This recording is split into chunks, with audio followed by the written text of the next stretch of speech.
Subscribe करें और bell दबाएं ताकि कोई खबर रह न जाए।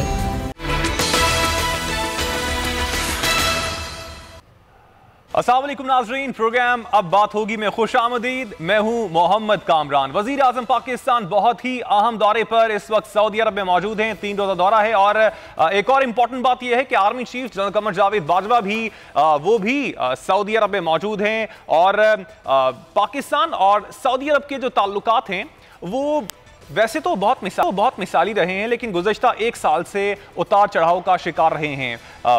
सऊदीया ने पाकिस्तान को $2 अरब दिए थे, जो कि इसी उतार चढ़ाव की वजह से सऊदीया ने वापस भी मांग लिए थे और पाकिस्तान ने $1 अरब चाइना से लेकर वापस भी किए। ताहम अब इंपॉर्टेंट मीटिंग्स का सिलसिला जारी है। सऊदी वली अहद ने वज़ीर आज़म पाकिस्तान इमरान खान का पुरतपाक इस्तकबाल भी किया, तो इससे कुछ जाहिर होता है कि मामलात जो हैं वो बेहतरी की जानिब जा रहे हैं। इस हवाले से आज के प्रोग्राम में बात करेंगे। साथ साथ प्रोग्राम के दूसरे हिस्से में हम कुछ कोरोना की बात भी करेंगे। दूसरी ईद है कोरोना के अंदर, और डिफरेंस ये है इस ईद में और पिछली ईद में कि इस ईद में वैक्सीनेशन का सिलसिला भी जारी है। कराची का एक्सपो सेंटर है, वहाँ पर 30,000 वैक्सीन डेली लगाई जाएंगी आज या कल से, और ये पाकिस्तान का इस वक्त सबसे बड़ा वैक्सीनेशन सेंटर इसके साथ ही बन जाएगा। इस हवाले से भी बात करेंगे। लॉकडाउन भी लगा दिया गया है, सिर्फ बुनियादी अशिया ज़रूरिया की दुकानों के अलावा बाकी पब्लिक पार्क्स और होटल्स, शॉपिंग मॉल्स, मार्केट्स सब बंद कर दिए गए हैं।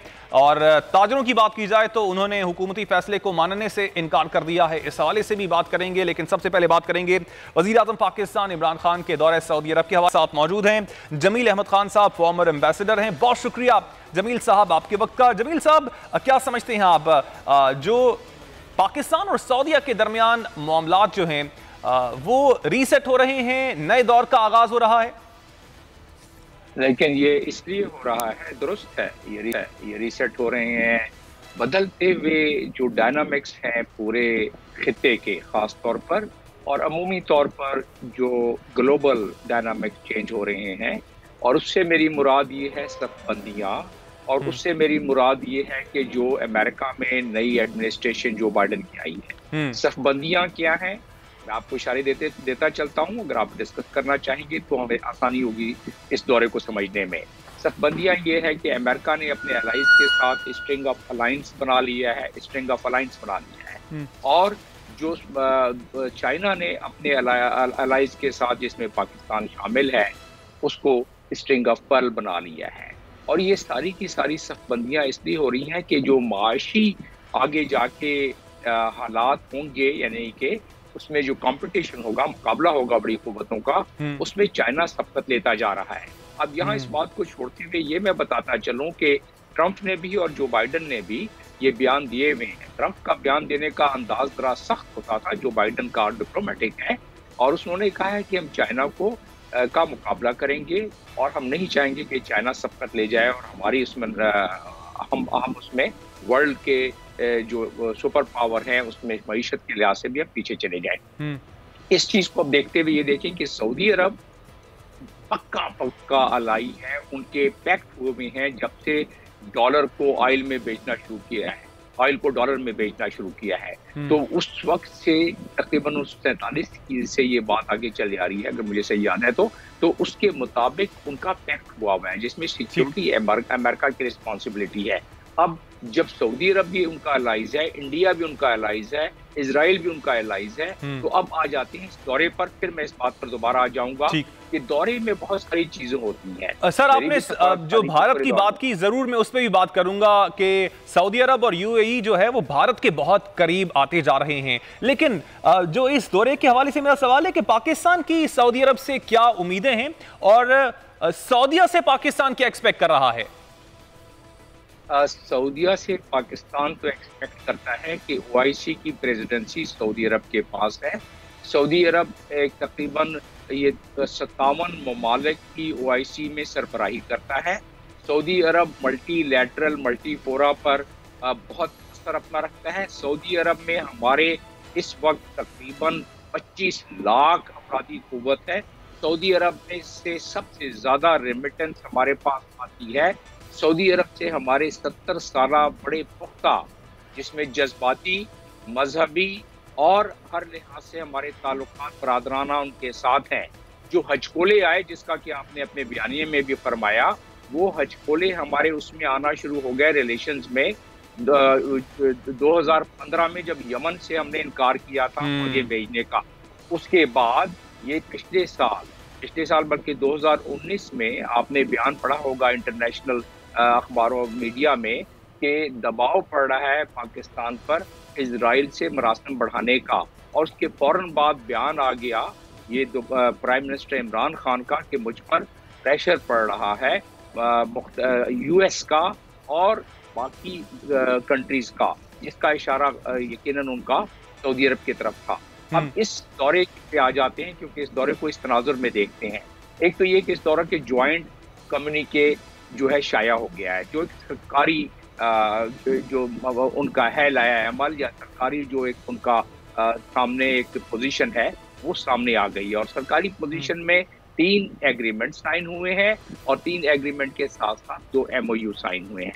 इन एग्रीमेंट्स की मेरे नज़दीक माशी लिहाज से या हमारी तजारत के लिहाज से किसी इतनी ज़्यादा इसकी कोई अफादियत नज़र नहीं आ रही है। और एग्रीमेंट वो चीज़ होती है जिसको फौरी तौर पर इम्प्लीमेंट किया जाता है। और वो एग्रीमेंट है क्या? उस एग्रीमेंट में सबसे पहले जो कैदियों का, जो कैदी कन्विक्ट हो जाते हैं उनका तबादला। कैदी, सऊदी कैदी तो हमारे पास कन्विक्ट नहीं होते हैं, जाहिर है हमारे कैदी कन्विक्ट होते हैं, और हमारे पास वो जब भी हमें इसमें फायदा हो सकता है कि हम उन कैदियों को बुला सकते हैं। फिर ये है कि ड्रग ट्रैफिकिंग के बारे में है।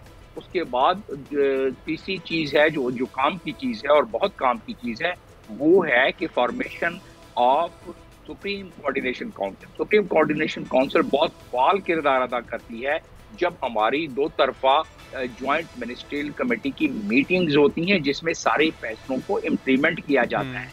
उसमें ज़्यादातर झोल आ जाता है कि जो मुख्तलिफ मिनिस्ट्रीज हैं सऊदी अरब या उन ममालिक की, और हमारी मिनिस्ट्रीज और बाकी लोग, उसमें इतनी ज़्यादा होती है डॉक्यूमेंटेशन कि बहुत दफा काम पीछे रह जाता है और वो मीटिंग्स भी कॉल नहीं होती हैं। ठीक है सर, आपने स्टेटमेंट की बात की थी। मैं स्टेटमेंट में जो रिलीज किए गए उसमें पाकिस्तान की जानिब से तो कश्मीर का जिक्र था, ताहम सऊदीया की जानिब से जो जिक्र हुआ वो फलस्तीन, यमन और लीबिया का हुआ, लेकिन कश्मीर की बात नहीं की गई।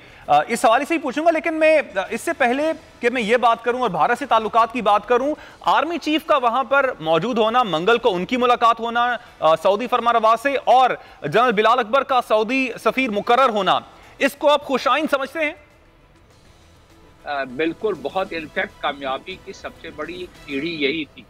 इस वक्त जो मिलिट्री डिप्लोमेसी की गई है, और मिलिट्री डिप्लोमेसी भी हाईएस्ट लेवल पे की गई है, आपने जो जिक्र किया है चीफ ऑफ आर्मी स्टाफ का जनरल उमर जावेद बाजवा का, उसने तमाम राहें पार की हैं, वरना हमारी राहें काफी उसमें काफी रुकावटें आ गई।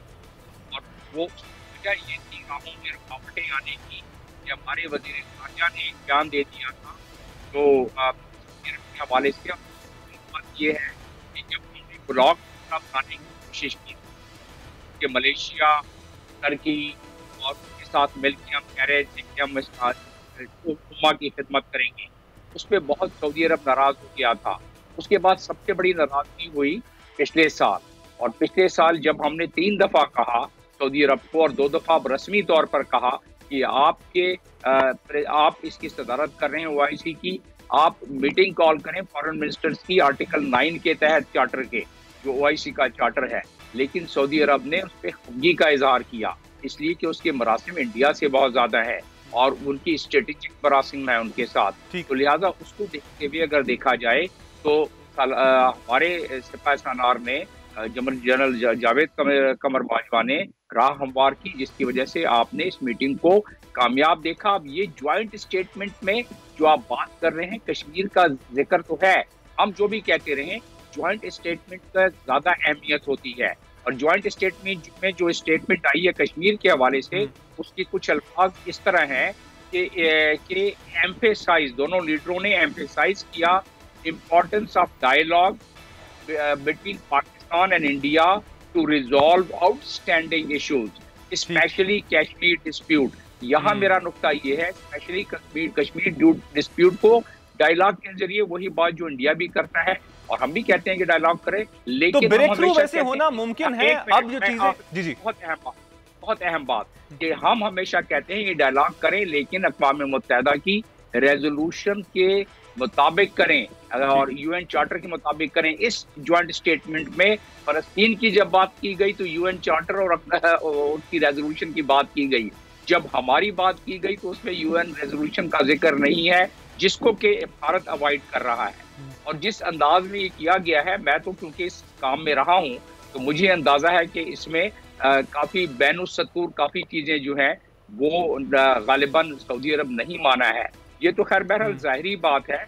और उसके बाद जो उन्होंने बात की है एट्रोसिटीज की, हम हर जगह, और हमारी रिक्वेस्ट सऊदी अरब से भी यही थी कि आप कोई कश्मीर में जो ह्यूमन राइट्स की वायलेशन है, बाइडन कह रहा है, अमेरिका कह रहा है, आप भी थोड़ा सा कह दें। तो मेरा इसमें मुझे जो मैं देख रहा हूँ उसमें ये है कि उन्होंने कहा है कमिटमेंट बाय ऑल स्टेट्स, और फिर उसके बाद उन्होंने कहा है कि यूएन चार्टर, पूरी दुनिया को चाहिए कि यूएन चार्टर पे अमल करें।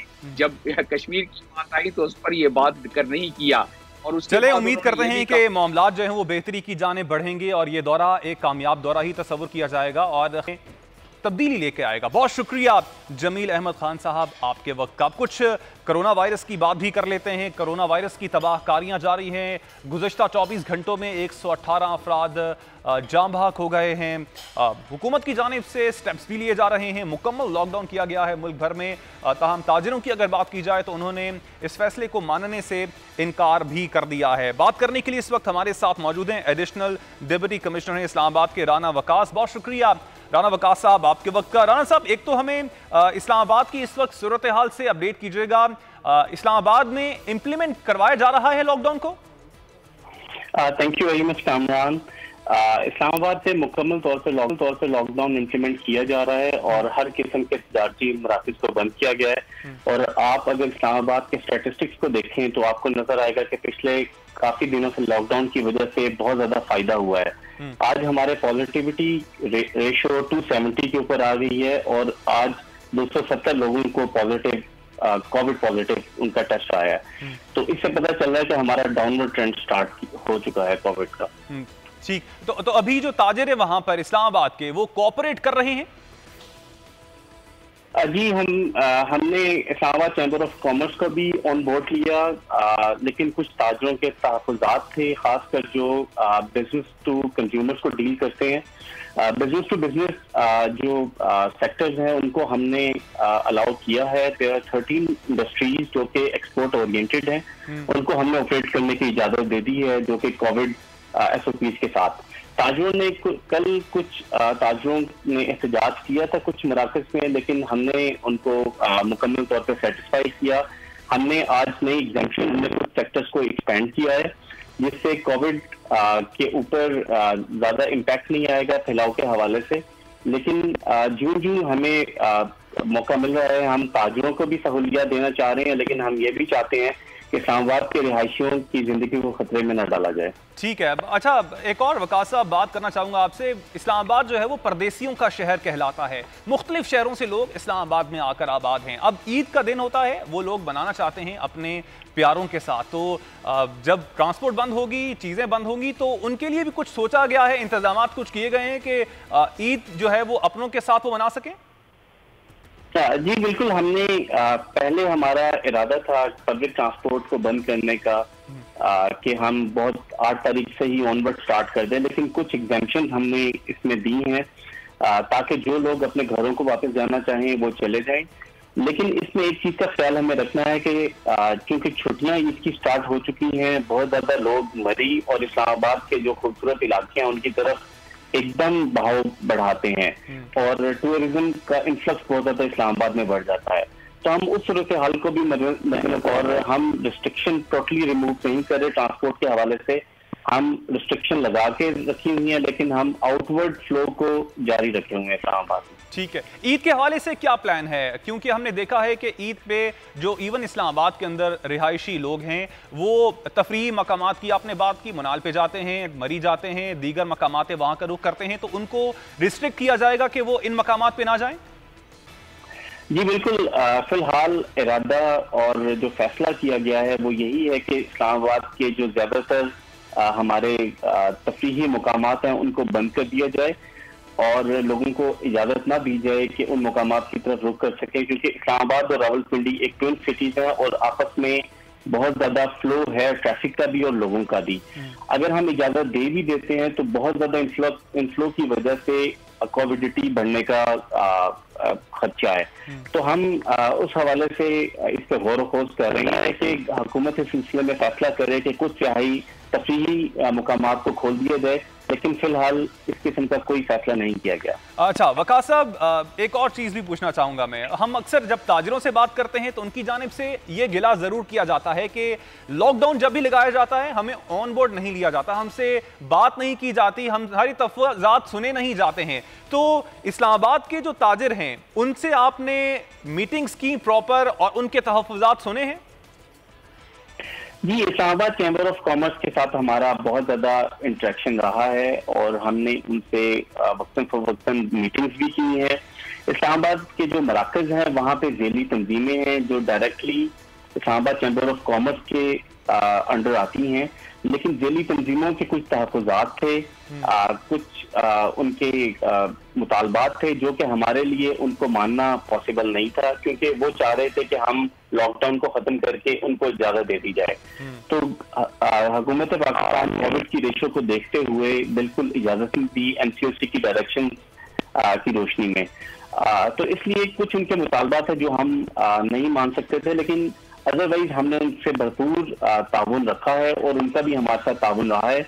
और अगर आज भी आप देखें इस्लामाबाद में लॉकडाउन बहुत अच्छे मौसर अंदाज में इम्प्लीमेंट किया गया है और ये सब का सब ताजिरों ने खुद अपने तौर पे शॉप्स को बंद रखा है और सारे तजारती मराकज़ को भी बंद रखा है। तो मैं शुक्रगुजार हूँ इस्लामाबाद चैम्बर ऑफ कॉमर्स का भी और हमारे जो बाकी ताजर लोग जो यूनियंस हैं और जो उनकी तंजीमें हैं उनका जिसने हमारे साथ ताउन किया है। ठीक, बहुत शुक्रिया। Additional deputy commissioner Islamabad Rana Waqas हमारे साथ मौजूद थे और सरदार यासिर हैं president Islamabad chamber of commerce हमारे साथ मौजूद हैं। बहुत शुक्रिया सरदार यासिर साहब आपके वक्त का। आपसे कुछ देर पहले सरदार साहब बात हो रही थी राना वकास साहब से, वो तो कह रहे थे कि हमने चैम्बर ऑफ कॉमर्स को ऑन बोर्ड लिया है और हमने जो इस वक्त मुश्किल फैसले लिए हैं लॉकडाउन के तो वो ऑन बोर्ड लेके किए गए हैं। ऐसा ही कुछ है? आपको जितने भी तहफ़्फ़ुज़ात थे वो डिस्कस किए गए हैं?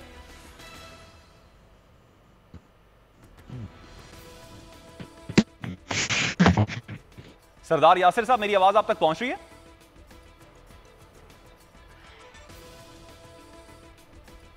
सरदार यासिर साहब से एक बार फिर से रब्ता करने की कोशिश करेंगे। इस्लामाबाद की बात कर रहे हैं तो इस्लामाबाद में भी मुकम्मल लॉकडाउन का निफाज कर दिया गया है। ना सिर्फ इस्लामाबाद बल्कि मुल्क भर में मुकम्मल लॉकडाउन है। कुछ ऐसे शहर हैं जहां पर ताजरों की जानिब से ये जो हुकूमती फैसला है इसको मानने से इनकार किया गया है। ताहम अब से कुछ देर पहले जब बात कर रहे थे हमारे साथ राना वकास साहब एडिशनल डिप्टी कमिश्नर, तो उनका कहना था कि जो इस्लामाबाद के ताजर हैं वो ऑन बोर्ड लिया गया है, उनको उनसे गुफ्तगू शुनीद की गई है और उनको बताया गया है, उनके तहफ़्फ़ुज़ात जो हैं उनको दूर किया गया है और इस्लामाबाद में लॉकडाउन का निफाज किया गया है। फौज और रेंजर्स भी इस वक्त मौजूद है इम्प्लीमेंटेशन करवाने के लिए, SOPs के लिए। और जो लॉकडाउन है वो वैसे तो शॉपिंग मॉल्स, तफरीही मकामात और जो पार्क्स हैं उनमें इम्प्लीमेंट होगा, ताहम जो मेडिकल स्टोर्स होंगे वो खुले रहेंगे, जो अशियाए ज़रूरिया हैं दीगर उनकी दुकानें जो हैं वो खुली रहेंगी। ताहम ईद पे जो लोग तफरीही मकामात का रुख करते हैं वो इस बार तफरीही मकामात का रुख नहीं कर पाएंगे और घर में ही रहना पड़ेगा। इससे पहले भी जब मैं बात कर रहा था वैक्सीनेशन के हवाले से, डिफरेंस जो है इससे पहले भी कोविड के अंदर ईद जो आई थी उसमें और अब की ईद में मुख्तलिफ सिर्फ ये होगा कि इस बार वैक्सीनेशन भी हो रही है। तो I will urge you guys, 40 साल से ऊपर जो लोग हैं इस वक्त और आप लोगों ने अभी तक अपने आप को रजिस्टर नहीं करवाया है वैक्सीनेट करवाने के लिए, तो ज़रूर अपने आप को वैक्सीनेट करवाएं। पाकिस्तान के अंदर जो सबसे बड़ा इस वक्त वैक्सीनेशन सेंटर है वो एक्सपो सेंटर में बनाया गया है और 30,000 यौमिया वहाँ पर वैक्सीनेट किया जाएगा। 30,000 अफराद को डेली बेसिस पर वैक्सीनेट किया जाएगा उस वैक्सीनेशन सेंटर पे, जो कि एक खुशाइन बात है। और एक और खुशाइन बात यह है कि पाकिस्तान खुद भी अब वैक्सीन तैयार करेगा। चाइना के ताउन से जो खाम माल है चाइना से पाकिस्तान लेगा और वो जो खाम माल के जरिए 1 माह के अंदर पाकिस्तान अपनी भी वैक्सीन बनाएगा और वो वैक्सीन भी लगाई जाएगी, which is a good thing, जो कि लाइक एक्सपेक्ट हम बहुत पहले से कर रहे थे। जिस तरह इंडिया है, इंडिया भी अपनी वैक्सीन खुद प्रोड्यूस करता है और हम लोग एक्सपेक्ट कर रहे थे कि हमें लोग देंगे वैक्सीन, और बहुत तनकीद का निशाना भी हुकूमत को बनाया जाता रहा इसी हवाले से कि जो वैक्सीन है वो हम वो ले रहे हैं, सिर्फ इमदादी वैक्सीन पे हम तवज्जो दे रहे हैं, हम लोग खुद से वैक्सीन खरीद नहीं रहे, ना फिर खुद से वैक्सीन बनाने का कुछ इरादा रखते हैं। सरदार यासिर साहब ने हमें ज्वाइन किया है, प्रेसिडेंट हैं इस्लामाबाद। ओके, मियां जाहिद हुसैन ने हमें ज्वाइन किया है, प्रेसिडेंट हैं ऑल कराची इंडस्ट्रियल अलायंस के। मियां जाहिद साहब बहुत शुक्रिया आपके वक्त का। मियां जाहिद साहब, इस वक्त हुकूमत की जानिब से तो मुकम्मल लॉकडाउन की बात की गई है पूरे मुल्क में, तो ऑन बोर्ड लिया गया है वैसे आप लोगों को भी? जी, हुकूमत में जहाँ तक इसका कोविड का ताल्लुक है, तो कोविड जिस तरह से स्प्रेड हो रहा है वो तो हम टीवी पे हर वक्त देख रहे होते हैं और उसमें हजारों की तादाद में केसेस हर रोज इंक्रीज कर रहे हैं। तो हुकूमत ने तो बिल्कुल ऑन बोर्ड लिया हुआ है और हुकूमत ने सारी बातें की भी हैं, हमें पता भी है, मीडिया से भी पता है और हम खुद भी देख रहे हैं क्योंकि हम इसी सोसाइटी में रहते हैं और हम खुद भी उसके विक्टिम हैं और उसके शिकार हैं। असल बात यह है कि हुकूमत कह रही है लॉकडाउन करने के लिए और बिजनेस कम्युनिटी के जो अपने इश्यूज हैं, इकोनॉमी के जो इश्यूज हैं, रोजगार के इश्यूज में जगह बदस्तूर मौजूद है। बात यह है कि जब आप SOPs के ऊपर पूरी कौम जो है वो पाबंदी नहीं करेगी और लोग उसमें परेशान होंगे और उसमें पॉजिटिव रेट जो है, जैसे अगर आप सिर्फ कराची की बात करें तो 4.5% था 3 हफ्ते पहले और अब वो हो गया 14%। तो इतनी तेजी से अगर ये जंप कर रहा है तो ज़ाहिर है कि एक तरफ आपको अपनी जिंदगी को देखना है, दूसरी तरफ अपने बिजनेस को, रोजगार को देखना है। तो दोनों चीजें ऐसी हैं कि जिनको दोनों को आपको साथ साथ लेके चलना है और उसमें एक तवाजुन कायम करना है और ये तवाजुन जो है वो सिर्फ SOPs के जरिए ही कायम किया जा सकता है कि लोग SOPs के ऊपर। हुकूमती इक़दाम जो भी किए गए हैं, आप उनसे मुतमईन हैं? मैं समझता हूँ कि हुकूमत पे देखें, हुकूमत के पास तो इसके अलावा और कोई चारा कार नहीं है कि लोग अगर SOPs के ऊपर अमल दरामद ना करें तो हुकूमत को फिर शहर को बंद कर दे, लॉकडाउन कर दे। हुकूमत देखें, हुकूमत ने तो फिर एडमिनिस्ट्रेशन करनी है, एनफोर्समेंट करनी है। हुकूमत के पास इसके अलावा आप बताइए कि और क्या चारा है। अब बात यह है कि हुकूमत का अपना लॉस भी है, पाकिस्तानियों का अपना लॉस भी है, मगर लोग समझने को तैयार नहीं है। सिर्फ एक दिन में सिर्फ जो पाकिस्तान में एक जो प्रोडक्शन है वो 42 अरब रुपए की है और सिर्फ कराची में अगर आप देखते हैं तो एक दिन की सेल जो है 27 अरब रुपए की है। अब बात यह है कि जब 27 अरब रुपए की सेल सिर्फ कराची में हो और वो बंद हो जाए 10 दिन के लिए तो 270 अरब रुपए की सेल का मतलब है कि तकरीबन 27 अरब रुपए का बिजनेसमैन का लॉस है। दूसरी तरफ अगर पूरी कराची की अगर आप देखते हैं तो 42 दिन की सेल है, 10 दिन का मतलब ये हो गया कि जी 4 अरब रुपए का जो है पर डे लॉस है। अब बात यह है कि ये सारी चीज 420 अरब रुपए का, सॉरी। अब बात यह है कि एक तरफ रोजगार का मसला है, ज़ाहिर है कि पूरे साल लोगों ने यहीं से रोजगार कमाना है, लोगों की लाइवलीहुड है, इसी से गुजारा करना है। दूसरी तरफ मौत का रक्स जारी है। अब इन चीजों में तवाज़ुन किसने कायम करना है? मियां जाहिद साहब, मुझे ब्रेक का कहा जा रहा है, आप हमारे साथ मौजूद रहिएगा, आपसे कुछ दीगर भी मैंने सवालात करने हैं। नाजरीन, यहाँ पर ब्रेक लेंगे और ब्रेक से वापस आएंगे तो हम गुफ्तगू के सिलसिले को यहीं से ही आगे बढ़ाएंगे। आप हमारे साथ रहिएगा।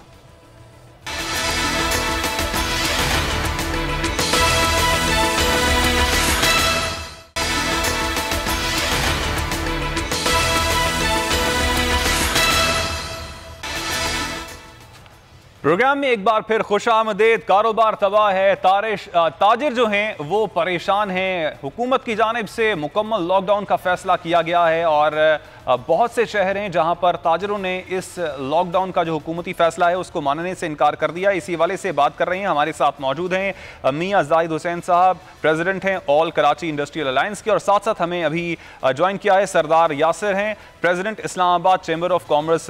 यासिर साहब, आपको वेलकम। सर बताइएगा, हमारी अब से कुछ देर पहले तक बात हो रही थी राना वकास साहब से, एडिशनल डिप्टी कमिश्नर थे, वो तो कह रहे थे कि जो चैम्बर ऑफ कॉमर्स है उन्होंने उनको ऑन बोर्ड लिया है और इस वक्त जो लॉकडाउन का इस्लामाबाद में फैसला किया गया है वो आप सब लोगों को ऑन बोर्ड लेकर किया गया है। आप एक तो इस फैसले को कैसे देखते हैं और दूसरा ये भी बताइएगा कि ऑन बोर्ड लिया गया आपको?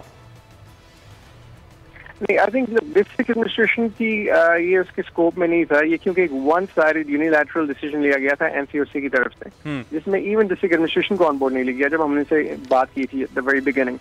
क्योंकि इसमें देखें जो इशू है वो ये है कि business community is the biggest stake holder इस पूरे मुल्क में, और बिजनेस कम्युनिटी से आपने नहीं मशवरा किया कि क्या ये टाइमिंग वाइबल है जो आपने 6 बजे तक किए हैं। हमने मल्टीपल फॉर्म्स पे ये लिखा है इन राइटिंग, इनको लिख के कहा कि हम एक पिटीशन साइन करके आपको देंगे कंप्लाइंस की, you will have no issues, no complaints from business community. पहली बार in the history of Pakistan as a president ICCI I went to the district administration, DC साहब थे, डीसी साहब थे, हमने बल्कि जॉइंट विजिट्स की मराकज के। अच्छा तो साहब ने रिक्वेस्ट की थी कि आप मेक श्योर करें कि शो डेमोन्स्ट्रेट करके दिखाएं कि क्या एसओपीज की जा रही है। हमने उनके साथ जॉइंट विजिट किए मराकज के, उनको मुजाहिरा सीसा करके दिखाया कि yes SOPs are being implemented properly in spirit. उसके बाद हमने लेटर लिखा था असदुमर साहब को कि kindly give us extended business hours, हम रिक्वेस्ट करते हैं कि आप सहरी तक टाइम कर दें, क्योंकि जो 6 बजे तक टाइम किया है वायबल नहीं है, इससे ओवर क्राउडिंग मजीद होगी। ये एग्जाम्पल कोई हमने कोई अपना नहीं, पाकिस्तान में कोई नई रॉकेट साइंस नहीं इजाद की, ये दुनिया में इसी कॉन्सेप्ट चल रहा है। मिडल ईस्ट में एक्सटेंडेड बिजनेस आवर्स हैं, दुबई देख लें, सऊदी अरेबिया देख लें। और एक बहुत इंपॉर्टेंट चीज मैं आपको बताऊँ कि हम जो थर्ड वेव की बार बार एग्जाम्पल लेते हैं, यूके से अगर ये थर्ड वेव आई थी, यूके में जो डेथ टोल है वो 127,000 है, जबकि आप अगर टर्की देखें 36,000 होगा, जर्मनी देखें 80,000 होगा, पाकिस्तान में सिर्फ 16,000 की हम बात कर रहे हैं। हमने किसको रोल मॉडल सेट किया था, क्योंकि यूके में तो टाइमिंग नॉर्मल है आपकी, यूके में आपके जितने मॉल से खुले थे, आपके हाई स्ट्रीट सारी ओपन थी, बिजनेस वाज एज यूजुअल। तो ये जो आपकी बैकबोन है, जो अनएम्प्लॉयमेंट की हम बात कर रहे हैं कि लास्ट ईयर से लेकर अब तक nearly almost 3 million people unemployed हो चुके हैं। इकोनॉमी के अगर देखें तो 68 ईयर्स में पहली बार our GDP growth was negative. आपके जो लॉसेज हैं from last year till now nearly 2.5 trillion rupees की हम बात करें जो हमें लॉस इंकर हुआ है। इन रिटर्न हमें कोई बेल आउट पैकेज मिल नहीं रहा, ना हमें कोई फाइनेंशियल इंसेंटिव मिल। ठीक, पॉइंट आ गया आपका। यही बात मैं मियां जाहिद साहब के सामने रखूंगा। जाहिद साहब, बेल आउट पैकेज क्या दिया गया है इंडस्ट्रीज को हुकूमत की जानिब से, क्योंकि इंडस्ट्रीज भी तो सफर कर रही हैं और खास तौर पर उसमें काम करने वाले जो लोग हैं वो सफर कर रहे हैं, तो हुकूमत ने उन अफराद का भी सोचा है जो कि इस इंडस्ट्री की बंदिश की वजह से बेरोजगार हुए हैं? ये लास्ट टाइम गवर्नमेंट ने कुछ अच्छे इकदाम का ऐलान किया था, जिसमें मिनिस्ट्री इंडस्ट्रीज ने स्मॉल एंड मीडियम सेक्टर के लिए भी ऐलान किया था। इसी तरीके से स्टेट बैंक ने कुछ अच्छे इकदाम का ऐलान किया था, जिसमें कुछ तकरीबन 300 अरब रुपया इंडस्ट्री में इन्होंने पोर किया, तो वो अच्छे इकदाम थे। इसी तरह से एम्प्लॉयज रिटेंशन स्कीम का भी पिछले साल अनाउंसमेंट की, जो बदकिस्मती से इस साल ये सारी स्कीम जो है वो एक्सपायर हो गई, अपना टाइम पूरा कर चुकी है। तो अब जरूरत ये थी कि मेरी गवर्नर स्टेट बैंक से भी बात हुई थी इस मौजू पे कि इससे जो लहर आई है ये पिछले से भी ज्यादा, इसमें ये आपकी सारी स्कीम जो है इनको कंटिन्यू होना चाहिए और इसको फर्दर एक्सपेंड भी होना चाहिए और इंक्रीज भी होना चाहिए, इनका मैग्नीट्यूड भी इंक्रीज होना चाहिए। लेकिन अभी तक कोई गवर्नमेंट की तरफ से इसमें प्रोएक्टिवली किसी चीज को हैंडल नहीं किया गया, और मैं समझता हूँ कि इन चीजों को नंबर 1 तो इंडस्ट्री के लिए इसमें कोई पैकेज होना चाहिए। दूसरी बात यह है कि ये जो दुकानों को मैंने अभी थोड़ी देर पहले एनफोर्समेंट की बात की थी कि हुकूमत के पास तो फिर एक डंडा है जिसको वो अंधे की लाठी की तरह से चलाना शुरू कर देती है।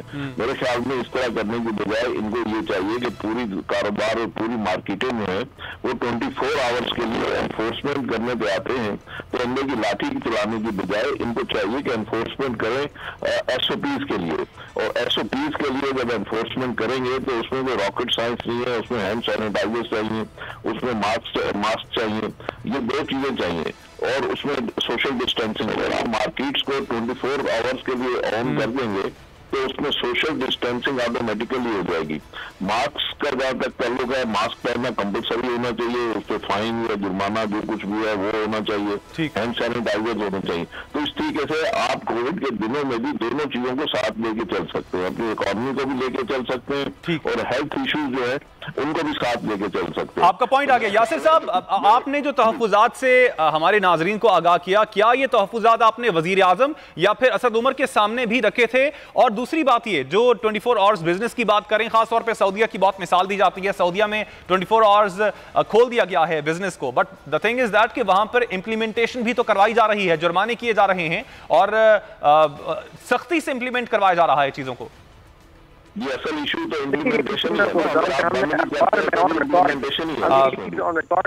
और अपील की थी प्राइम मिनिस्टर पाकिस्तान से कि sir kindly give us extended business hours, मजीद हम नहीं अफोर्ड कर सकते इस मुल्क में, हम कोविड से नहीं गुर्बत से मचाएंगे। ये ऑन रिकॉर्ड हमने अपील की थी प्राइम मिनिस्टर पाकिस्तान को, और हमने इन राइटिंग मल्टीपल लेटर्स लिखे थे असद उमर साहब को और एनसीओसी को भी लिखे हैं। डिस्ट्रिक्ट एडमिनिस्ट्रेशन को डे वन से हमने ऑन बोर्ड लिया हुआ है, उनके साथ बहुत क्लोज कोऑर्डिनेशन होती है। मेरी रिक्वेस्ट थी इनसे कि आप जो नेशन वाइड लॉकडाउन की जगह एक इंडिविजुअल आप पॉलिसी इंप्लीमेंट करें, माइक्रो स्मार्ट लॉकडाउन करें उन इलाकों में जहाँ पे आपको ज्यादा केसेस हैं, ज्यादा इश्यूज हैं।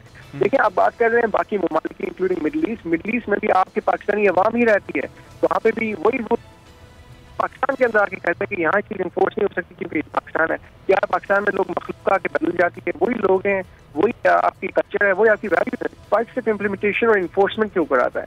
आप वहाँ पे उनको सिग्निफिकेंट फाइन करें, आप 1000-2000 रुपए के फाइन करेंगे इंसान को, तो फिर आपको लगेगा तो मास्क नहीं पहनेगा। तो अगर हमारी इम्प्लीमेंटेशन और एक्सिक्यूशन ऑफ पॉलिसी वीक है, कमजोर है, तो आप बिजनेस कम्युनिटी को क्यों ब्लेम करते हैं? देखिए, ये जो आपका एलमिया है, जो अंडरस्टैंडिंग कर पाया कि कोविड-19 is in a way an induced recession, इससे निकलने के लिए अगर negative GDP growth last year थी तो इस साल भी आपकी इकोनॉमी मजीद कंट्रैक्ट करेगी। हम एक तरफ कहते हैं कि लार्ज स्केल मैन्युफैक्चरिंग हमारी इंक्रीज हो रही है, लेकिन दूसरी तरफ ये नहीं देख रहे कि जो मेन वॉल्यूम है हमारी जीडीपी की कंट्रीब्यूशन तो वो आपका रिटेल से है। नेशन वाइड 6 PM की टाइमिंग से नियरली 70% बिजनेस हमारे सेकंड सेगमेंट इसको हम देख ही नहीं रहे। वो लोग आपके रेस्टोरेंट्स हैं, आपके मार्केट हैं, आपके वेडिंग हॉल हैं। 60-70 बिलियन का लॉस हुआ था, this year is well over $1 trillion. ये कहाँ से पूरा करेंगे लोग पैसा? देखिए, आप मैं बार बार कहता हूँ कि बेरोजगार जो है लोग होंगे यहाँ पे।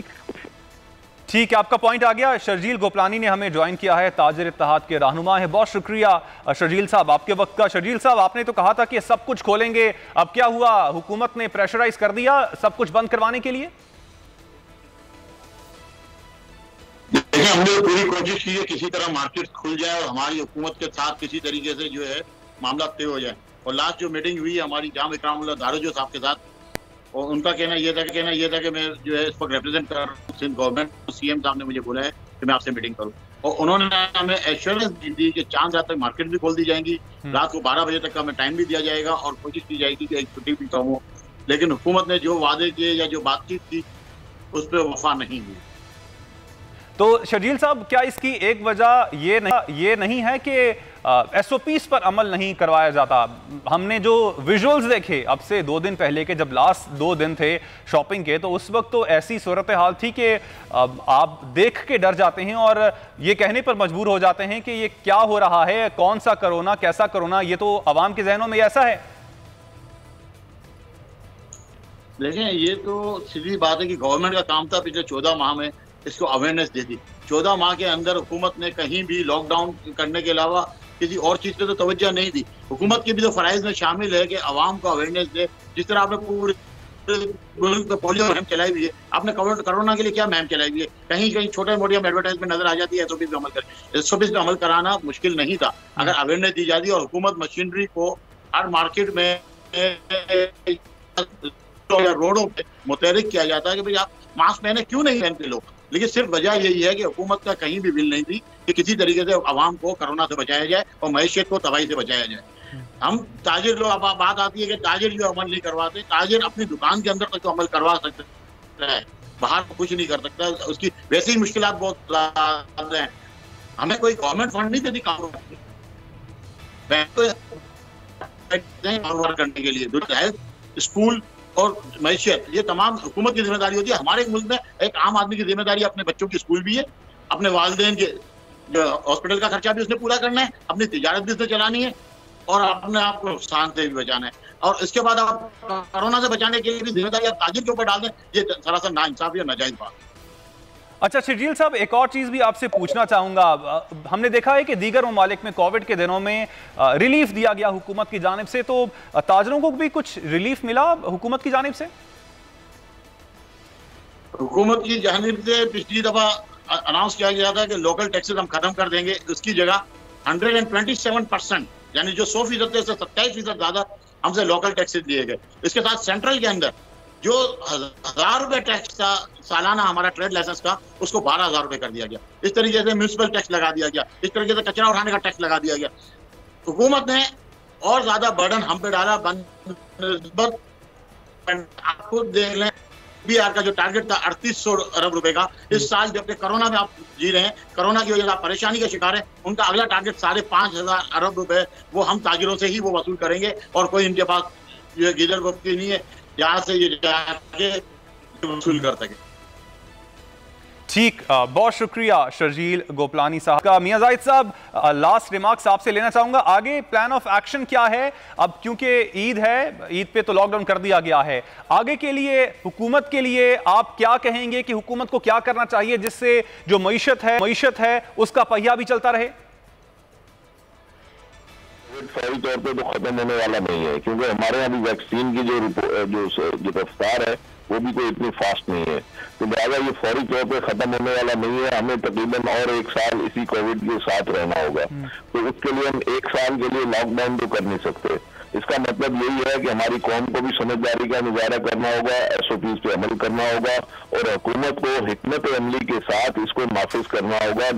अंडे की लाठी की तरह से ये नाफिज नहीं होगा, बल्कि इसको हिकमत अमली के साथ नाफिज करना होगा कि ताकि ये 24 घंटे के लिए, मैंने आपसे पहले भी कहा है, सोशल डिस्टेंसिंग ऑटोमेटिकली हो जाएगी।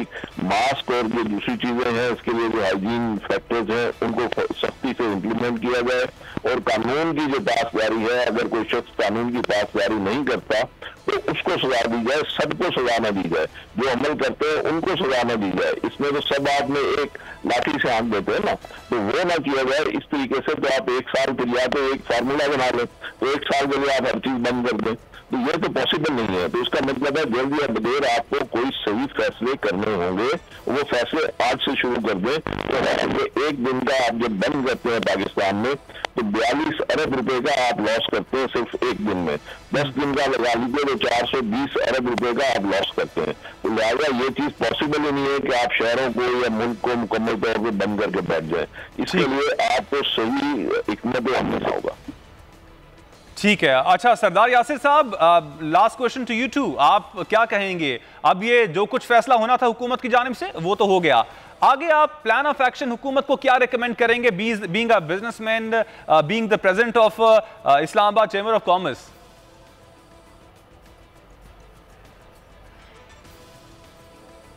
उनके एडमिनिस्ट्रेशन को आप ऑन बोर्ड उनको कहें कि आप कोऑर्डिनेट करें with the relevant bodies, relevant अंजुमान ताजान, चैम्बर ऑफ कॉमर्स, अगर वो ओनरशिप लेते हैं, रिस्पॉन्सिबिलिटी वो लेते हैं कि हम जो अपने बॉडीज हैं, जो अपने शहर के अंदर मराकज़ हैं, उनको इम्प्लीमेंट करवाने के ऊपर लाएंगे बाय हुक और बाय क्रुक, वन वे और another they will do it.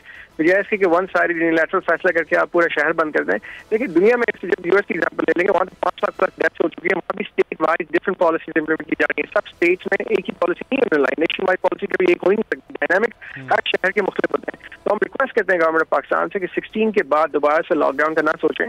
जो प्राइम टाइम था हमारे पास रिटेल के लिए कैपिटलाइज करने के लिए वो यही था, ईद का टाइम था, वो ये लोग ज़ाया कर चुके हैं। इससे जितना नुकसान हुआ वो ऑलरेडी आपको हमारे जितने दोस्त हैं कॉलेज में बता चुके हैं। तो moving forward we must implement policies, enforce policies, lockdown की तरफ ना जाए, ना हम अफोर्ड कर सकते हैं, क्योंकि like I said multiple times कि कोई बेल आउट, कोई रिलीफ नहीं है।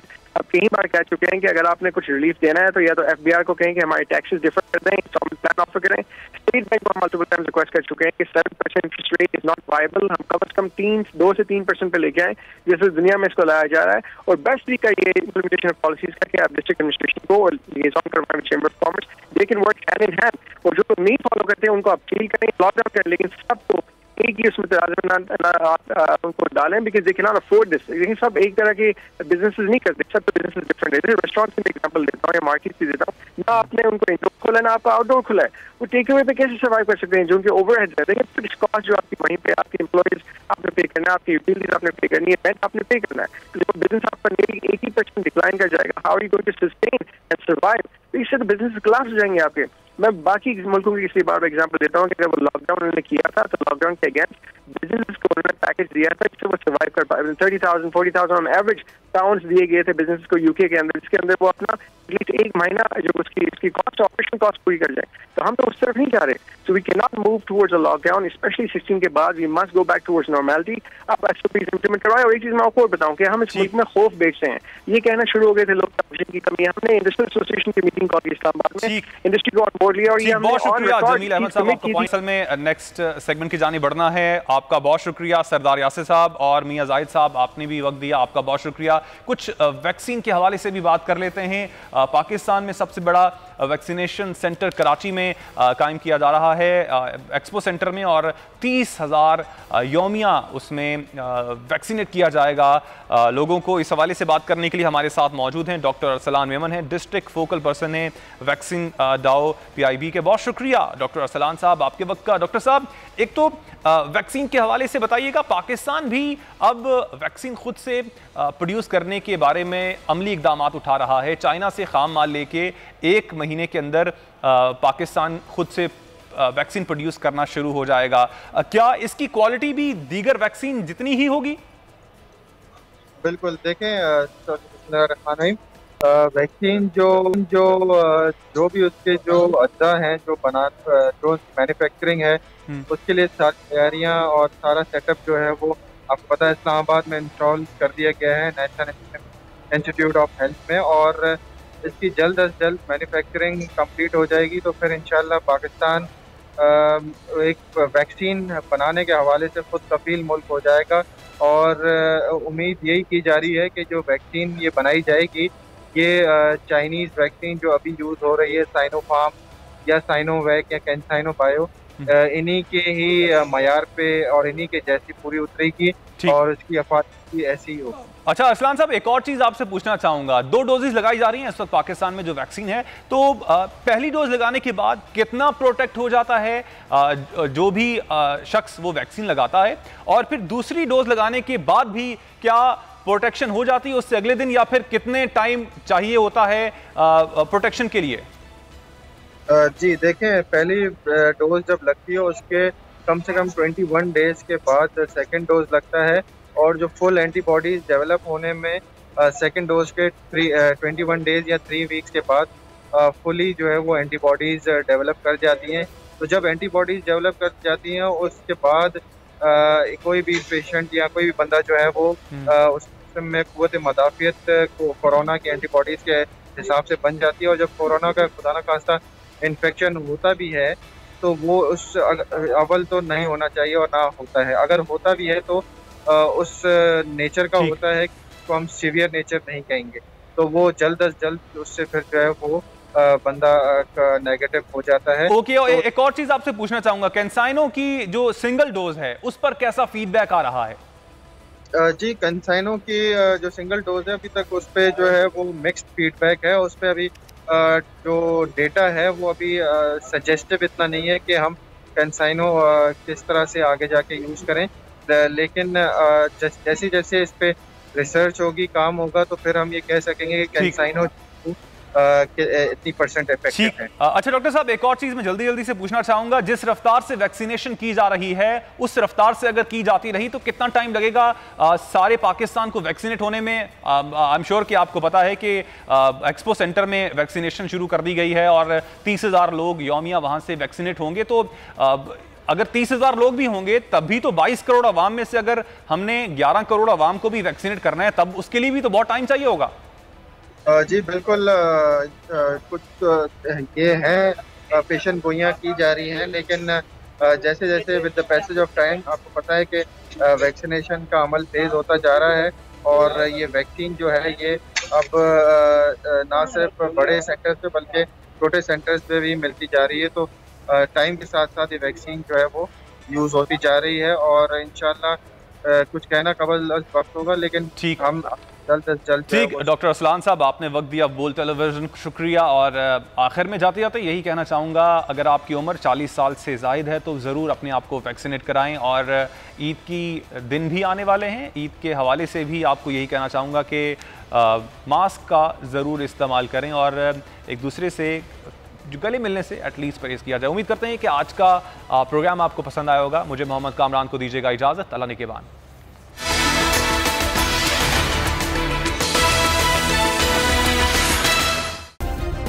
सब्सक्राइब करें और बेल दबाएं ताकि कोई खबर रह न जाए।